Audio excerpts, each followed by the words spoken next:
There's an idea most people accept without thinking twice, that power lies, that it always has, and that it couldn't possibly be any other way.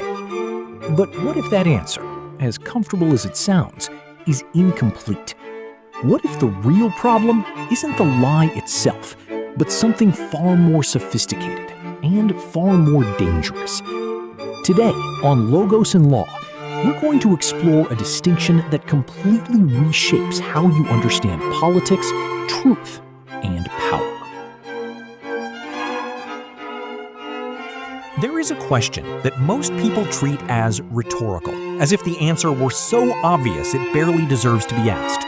Of course power lies. Everyone knows that. Politicians lie, governments distort, institutions conceal. That's how it works. It's always been that way, it always will be. But Hannah Arendt, one of the most rigorous minds of the 20th century, refused that resignation. Not because she was naive about power. She had witnessed Nazism up close, had been arrested by the Gestapo, had fled Europe on the eve of the extermination. She knew better than almost anyone what power was capable of. But that was precisely why she insisted on making a distinction that most people overlook. There is an enormous difference between lying and propaganda, and confusing the two is the first step toward understanding neither.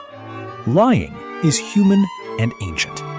A leader who distorts a number, who omits an inconvenient fact, who paints their own administration in more favorable colors, that has existed as long as organized power has existed. It is dishonest, it is problematic, but it does not destroy reality.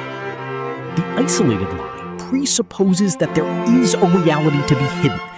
It acknowledges the facts and conceals them. Propaganda is something else entirely. Arendt called it organized lying, and what makes it different is not scale, but intention. Propaganda does not try to hide a specific fact. It tries to replace reality itself with a fabricated version.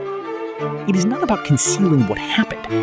It is about constructing a narrative so coherent, so relentlessly repeated, so present across every space of public life, that people gradually lose the ability to distinguish what is true from what has been manufactured.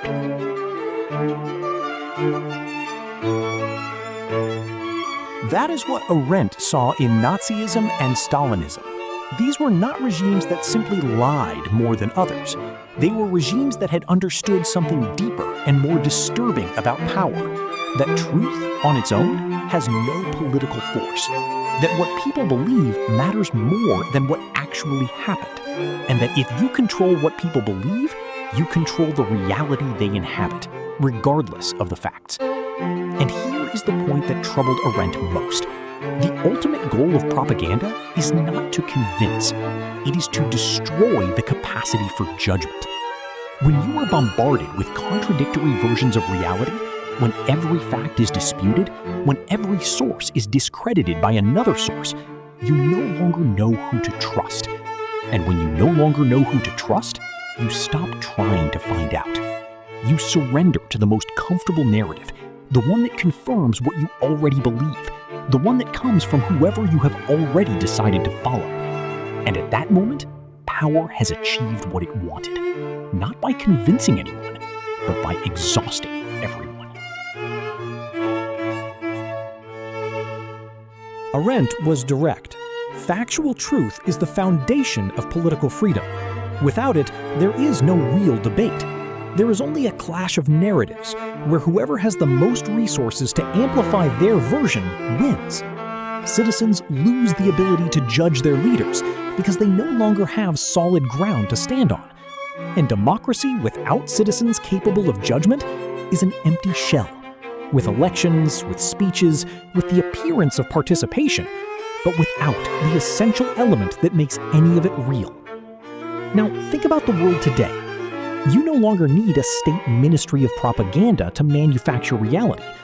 Algorithms do it in a decentralized way and far more efficiently, amplifying whatever generates emotional reaction, creating bubbles where each person lives inside a different version of the same events, making shared truth increasingly rare and increasingly difficult to build. So does power power need the lie to exist? Arendt would say no, that genuine power, the kind born from real consent and collective action, does not need to lie, because it has nothing to hide. But power that sustains itself through control, manipulation, and fear, that not only can lie, it depends on the lie to survive. Because truth, when it arrives, always threatens those who built their authority on a fabricated version of it. If truth is no longer shared, what remains is not debate, it's a clash of narratives. And when everything becomes a narrative, whoever controls the narrative controls reality. So let me ask you, do you feel like there's still a shared truth? Or is everyone living in a different version of reality? Leave your thoughts in the comments. And if you want to keep exploring the ideas that shape power beneath the surface, stay with us. This is Logos and Law. See you in the next one.